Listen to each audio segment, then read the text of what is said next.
Overcommitment isn't a calendar problem, it's a clarity problem. You agree to things you don't have time for, don't want to do, or don't have the energy to do, and then feel resentful, stressed, or stretched thin. You're not alone. Let's talk about how to protect your energy so you can lead with clarity and confidence and calm. Overcommitment is not about time management. It's about role pressure, internal expectations, emotional habits, especially in a season where everyone wants something from you. So here's why leaders tend to overcommit. The first of which is you want to be helpful, supportive. Leaders care. They want to be there for everyone at work and at home. Two, you might underestimate how long things are going to take. In December, the holiday season, deadlines shrink and emotional bandwidth also shrinks. Third is you avoid disappointing people. You say yes when you don't really have the capacity because you don't want to disappoint them. And this is where your resentment grows because you're actually putting their needs and their desires above your own. Resentment is anger at yourself. And fourth, you might be operating on speed instead of intention. Quick yeses come at a cost. They come from urgency, not clarity. When you understand these patterns, you can start to shift them. I'm Dr. Julie Donnelly, a leadership coach and an award winning author. I help leaders create clarity, confidence, and calm, especially when life gets a little chaotic and stressful. If that resonates with you, then make sure you subscribe to the channel so you don't miss any of the future videos. Before you change your behavior, we always look at our thinking. Let's shift our thinking. Here's a couple strategies to do that. The first of which is a full schedule does not make me valuable, meaning your worth is not measured by how much you take on. The second is every yes requires energy. It takes something from you. There are no neutral commitments, right? Everything costs something. There's an opportunity cost. If you say yes to one thing, you're saying no to something else. And if you say yes, for instance, to staying late at work one night, you're saying no to your family. The third is that I deserve the same consideration that I give everyone else. This is a biggie with a lot of my clients, right? Self leadership means that you have to protect your well being with the same intention that you would give others.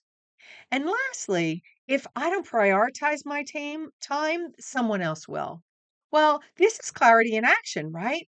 If you're not going to take your time seriously, other people are going to load it up with things for you to do. This mindset frees you to make more intentional decisions. So, what are some strategies to stop overcommitting? Well, the first of which is to slow down before responding. Before any yes, take a breath, give yourself time and space to think. You don't have to respond immediately. Let me think about that. I'll get right back to you.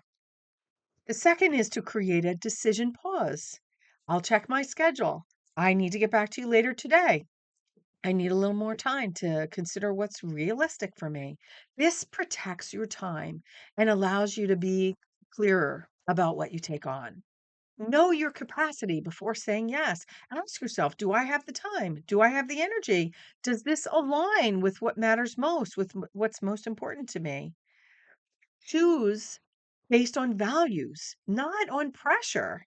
Say yes to what aligns with your priorities, and nobody really knows what those are except you.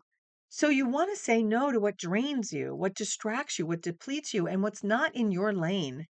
And you need to set clear limits, right? Yes, I can help with that for the first hour. Yes, I'm available though not for the entire event. Yes, I can do this one task, but that's it. These limits create calm, and that for you and for everyone else. They also demonstrate your leadership. So I worked with a senior leader who was constantly feeling overwhelmed, and we unearthed that she was feeling saying yes to everyone, her team, her peers, her family. She was exhausted. She did all the party planning for the family. She did all the stuff at work. She wasn't delegating. She was very frustrated and overwhelmed. And as we unpacked it, we realized something important. She wasn't leading, she was reacting. There was no intention behind her yeses. She was still thinking like an individual contributor and someone that had to do it all and all herself. So she was taking everything on herself rather than considering what was appropriate for herself, for others, for the family, for the team. She wasn't asking these pivotal questions like, what's the team's capacity right now? What is in their lane, not mine, what they should be doing rather than me? Where do they need to stretch or take ownership? Is this a leadership responsibility or is it habit? Do I not trust them? And her team felt it. They were feeling her stress, her pace, and her lack of clarity and lack of intention had become their pace. Her pressure had become their pressure.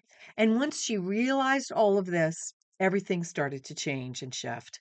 So we created a simple rule. There was no immediate yes ever. And she gave herself this time to think, not just about her own capacity, but about her team's capacity, their bandwidth, their readiness, their developmental needs. Within a few weeks, she felt lighter, more confident. Her team felt more empowered. They felt less stressed. And she finally made the shift from reacting to leading. And this is what intentional leadership looks like. This is also how leaders create calm by choosing consciously. So take a moment to reflect on your situation. Where are you overcommitting? Why? What is that about for you? Dig a little bit. Ask yourself those questions. And what would change if you slowed down and honored your actual capacity? Hey, if this helped you protect your energy, then subscribe for more people centered leadership tools. And if you would like some help with this, feel free to schedule a complimentary leadership clarity session with me so we can talk about your leadership and how you might improve. I'm Dr. Julie Donley. Until next time, happy leading.